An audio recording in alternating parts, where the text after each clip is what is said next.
এক নদীর ধারে ছোট্ট এক গ্রামে বাস করত গাফফার নামে এক গরিব জেলে।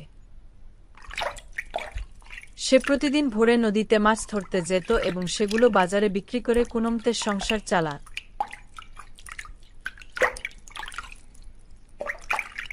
তার স্ত্রী ছিল খুবই কষ্ট সহিষ্ণু, কিন্তু দারিদ্র্যের কারণে মাঝে মাঝে অভাবে কষ্ট পেত। একদিন গাফফার অনেক চেষ্টা করেও তেমন মাছ পায়নি।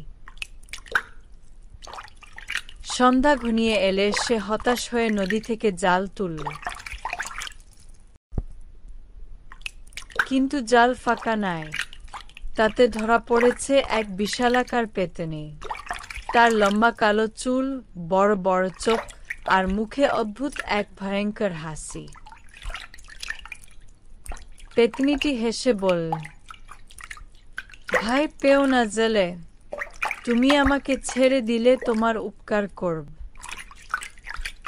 গাফফার কাঁপতে কাঁপতে বলল, উপকার? তুমি বা কি দেবে আমাকে? পেত্নীটি বলল,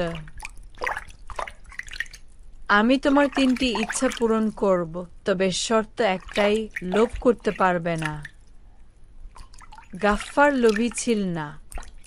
সে ভাবল, যদি সত্যি ইচ্ছা পূরণ হয় তবে দারিদ্র্য থেকে মুক্তি পাবে। সে বলল, আমার প্রথম ইচ্ছা, আমাদের ঘরটা যেন সুন্দর হয়ে যায়। পেত্নীর চোখ লাল হয়ে উঠল। হঠাৎ ঝড় বয়ে গেল, আর গাফফার দেখল তার ছনের ঘরটা এখন পাকা বাড়ি হয়ে গেছে। পরদিন স্ত্রী বলল, এবার তুমি আরো বড় কিছু চাও। আমরা যদি জমি জায়গার মালিক হই তবে আর কষ্ট করতে হবে না। গাফফার পেত্নীর কাছে গিয়ে বলল, আমার দ্বিতীয় ইচ্ছা, যেন আমাদের অনেক জমি জায়গা হয়।